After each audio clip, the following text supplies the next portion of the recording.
Hi, my name is Morgan Gerteisen, and today I'll be talking with you about JetBlue Airways and a strategy for the airline's growth. JetBlue Airways was founded by former Southwest Airlines employee David Nealman. JetBlue followed Southwest's approach of offering low-fare, point-to-point flights, with the exception that JetBlue would offer amenities that Southwest did not, such as in-flight entertainment and a premium business class offering free meals to passengers. Nealman's vision for JetBlue was to bring humanity back to air travel. JetBlue Airways' first flight was on February 11, 2000, and JetBlue has since continued to grow, serving 27 states and destinations in Mexico, the Caribbean, Central and South America, and in 2015 was America's fifth largest airline behind the big three, United, Delta, and American, and JetBlue's largest competitor, Southwest Airlines. Like many strong organizations, JetBlue has created a vision and mission statement. JetBlue uses their statement to highlight their organization's unique purpose and reason for being. Well-crafted mission and vision statements are also essential for formulating, implementing, and evaluating an organization's strategy. JetBlue has a combined mission and vision statement that reads, JetBlue Airways exists to provide superior service in every aspect of our customers' air travel experience. This statement highlights a clear customer orientation, which dates all the way back to JetBlue's beginning. JetBlue also outlines 5 values they use to guide their organization: safety, caring, integrity, passion, and fun. JetBlue also outlines a customer bill of rights on their website, which highlights what passengers can expect from the airline should they be inconvenienced by a delay or cancellation. So, what can JetBlue Airways do to continue to grow? My suggestion: add transatlantic flights to their portfolio. As you'll see throughout my presentation, JetBlue lacks a transatlantic presence that is causing the organization to lose their loyal passengers when they are looking to book a transatlantic flight.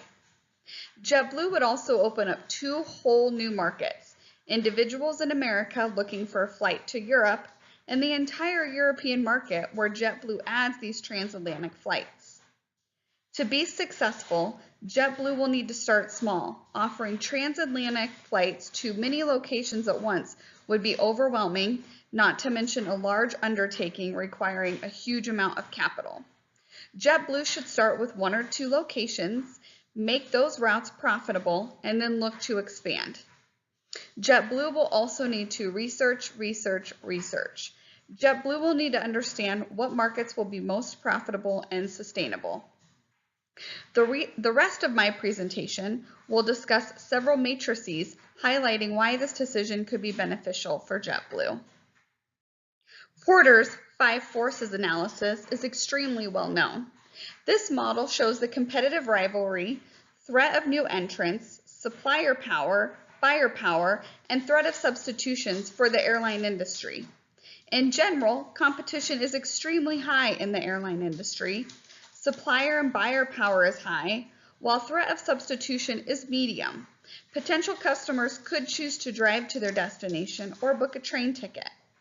The threat of new entrants is low, as entering the airline industry requires a large chunk of upfront capital and cash, and meeting governmental regulations is a large challenge. The current 5 forces model is not just unique to JetBlue, it can be used to describe any airline in the United States. JetBlue's external factor evaluation matrix allows management to summarize and evaluate external opportunities and threats, such as economic, social, cultural, demographic, environmental, political, governmental, legal, technology, and competitive information. The sample EFE for JetBlue shows their largest opportunities as potential to expand their domestic flight routes and their potential to expand to different markets, such as Europe or Asia. If done correctly, both of these opportunities could cause annual profits to climb at a high rate and also expose JetBlue to new customers and markets.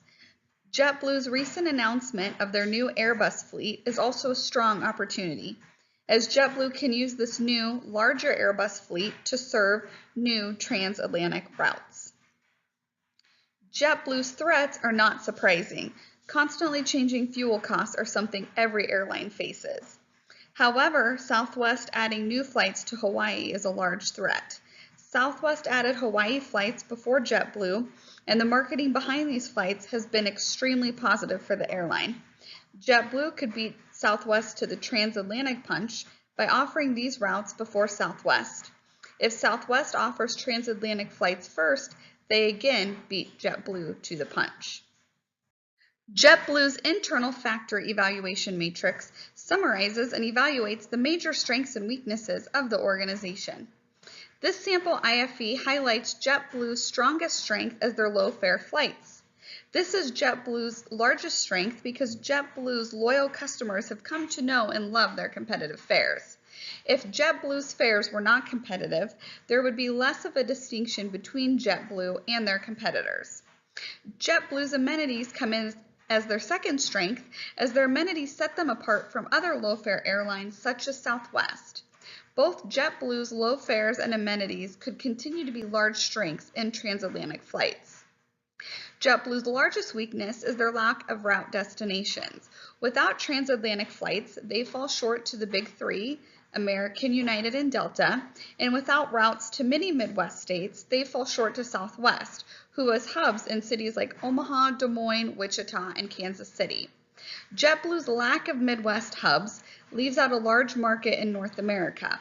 While adding flights to the Southwest would also be a large win for JetBlue, adding transatlantic flights before a competitor like Southwest would be a big win for JetBlue.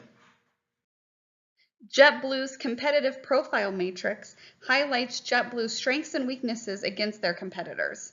In the sample CPM matrix, you can see JetBlue lags a bit behind Southwest, but beats out United Airlines. Southwest edges out JetBlue due to their bags fly free policy. However, JetBlue ranks higher than United due mostly to their loyal customers and low fares. However, you can see if JetBlue adds transatlantic flights or more domestic routes, JetBlue could continue to edge closer or even beat out Southwest. It is important JetBlue completes and evaluates CPM matrix on a regular basis.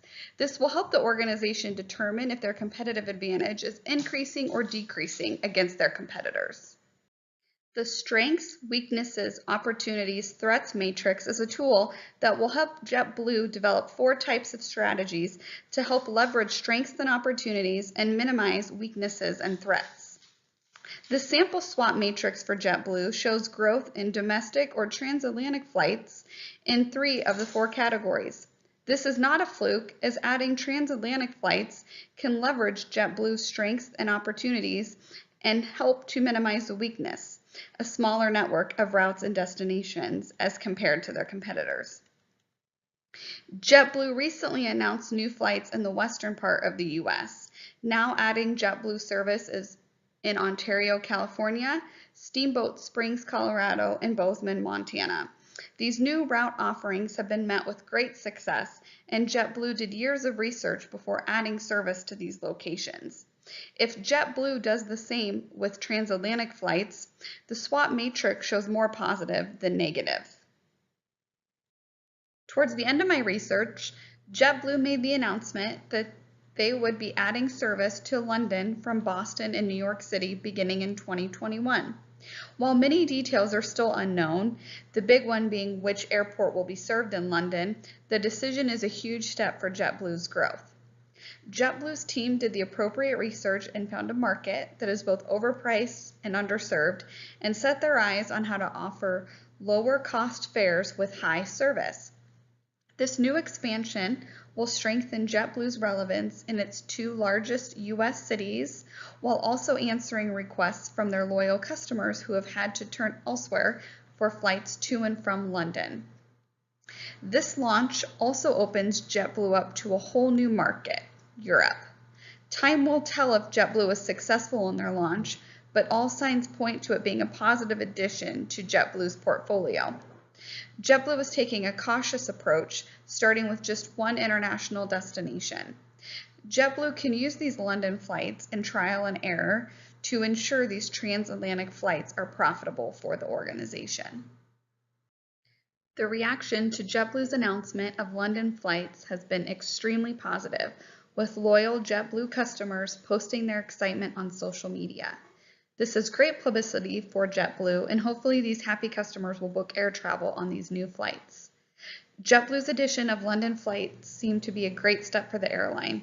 To be successful, JetBlue will need to continue to ensure they keep the humanity in air travel and respect their vision and mission statement. JetBlue Airways exists to provide superior service in every aspect of our customers' air travel experience.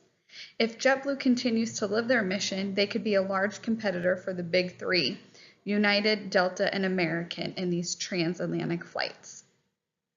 Thanks for listening.